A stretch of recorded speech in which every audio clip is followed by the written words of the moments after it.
Hindi naman tayo dito nagtrabaho ng walang mangyayari. Diba? So, yun yung sinusubukan nating i-build ngayon. Ilan taon ka na? 18. Nung napakaswerte mo, 18 years old ako, sa factory ako nagtatrabaho. Sana nga, alam ko na to na may ganito pala. Kasi ang alam ko lang dati, katulad ako ni Bruno. Ang alam ko lang, overtime, sa factory, 12 hours ako nagtatrabaho. Kasi ang alam ko lang na way para magkaroon ng income is i-trade yung time ko, yung lakas ko, para sa pera.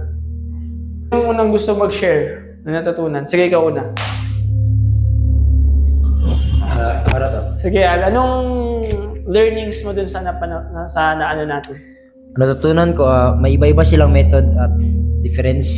Si Bruno gusto ng madali ang pera at si Pablo naman may ideya siya na panghabang buhay na pera kung tinatawag natin na residual income.